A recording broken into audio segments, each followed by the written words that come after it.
Well, I'm here because of a certain problem, like the media biasness against Manchester United and the players.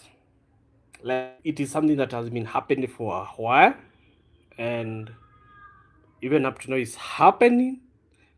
And the reason why I'm saying this is because of a certain, well, talented player, Florian Watts. Well, he is a good talent, but so far so good. He hasn't proved to Liverpool fans, recruitment, and the EPL. He deserves to be in the EPL, and yet we still aren't seeing the likes of Jimmy Carragher and Gary Neville and Sky Sport digging, like like what they did with Pogba. Like every mistake Pogba did, it is a headline. Every pass he mispassed is a headline. Is a headliner in their studios. So the media biasness is alarmingly high when it comes to Manchester United. Liverpool haven't been doing okay, but when you listen to the pundits, they always say, Liverpool, Liverpool, there is no team chemistry. Like they haven't, gelled. Yeah, yeah. Wait, aren't at least the same team that won EPL the other the other day? Majority of their players who were in last year are still the same. So why is it taking them so long to gel? They do not want to call out the manager that is on a slot. That is another bad fraud from the same league that Eric Ten came from. All of them are bad frauds, but you cannot hear that from the media because media biasness. It is clear and it is openly showing that Manchester United literally destroyed. When we say Manchester United destroyed so many childhood memories, this is evident because what is happening, like if now let's assume Florian came to Manchester United, trust you me, that guy would already have switched off, like turned off, deactivated his social media because of the pressure he would be getting from the pundits, from the media houses, from the journalists. But why is it different when it comes to Manchester United? Because we are the bigger team in England. We are loved, hated, and adored. That is what Manchester United is all about, you know. But in all fairness, I think in punditry, they need to be fair, You need to be fair. When Manchester United win, they always find a way to, how am I going to put it? To make it look as if it is a fluke win. When we beat Sunderland, they said it is a promoted team. Yet, even those big teams haven't even be able to beat Sunderland, despite them being a promoted team. But Manchester United, we did that. Okay, we said okay, fine. We went ahead. Liverpool, they still found a way to say it was a fluke win. They say, oh, the team is still. With all due respect and rest in peace for Diego Jota and Andre Silva. But seriously, this is football. This is the team you're playing. This is a game.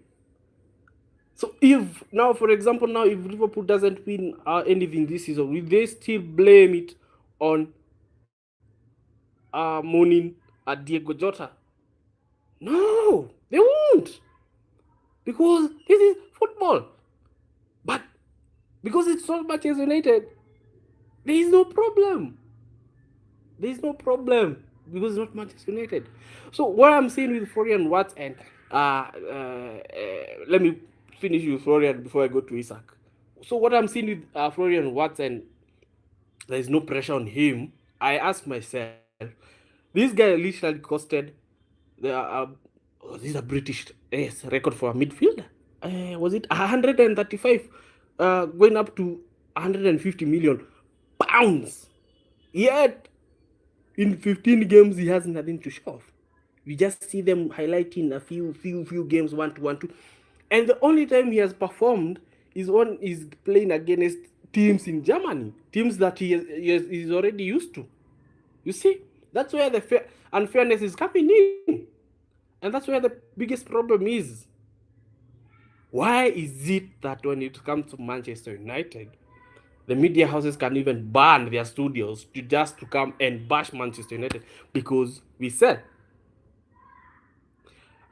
We sell. Manchester United sells. I'm mentioning Manchester United anywhere it sells. You see, so this automatically qualifies Manchester United to be the greatest club in England, and maybe and the third or the second in the world, because everyone headlines just mention Manchester United. It doesn't matter if it is lies or it doesn't matter if it is truth. Just mention Manchester United, and for sure you will be going far.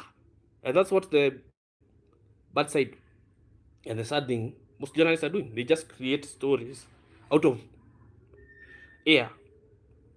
But as long as it's Manchester United, and as long as you have a blue tick on X, you will get your pounds or yeah impressions. So now let's go to Alexander Isak. I'm really waiting to see what excuse people will give Isak, because Isak is not new to the APL. He's been in the APL at least for 3 years. He's been in the EPL for 3 years. So when people say they're waiting for him to gel in, I'm wondering where. I don't know. Yes, he has an injury, a recurring injury. But so far so good, that guy is doing nothing. But you cannot hear it from the media because he ain't playing for Manchester United. So guys, every Manchester United fan out there, remember, we are loved, hated, and adored because we ruined so many, and I repeat, so many childhood memories. So always hold your head high up and say, I'm a proud Manchester United fan, and nothing will ever change that. So remember, the motto of Manchester United is hated, loved, adored. Or either way, the way you want to put it, but as long as you have those three keywords, you are Manchester United. So thank you all for the for those who are tuning in. Thank you so much. I appreciate you all. And Suraya Muhammad, I don't understand what you're saying, but hi and thank you. Continue subscribing and sharing and comment. God bless you all. Cheers. Bye bye. Manchester United. Glory, glory.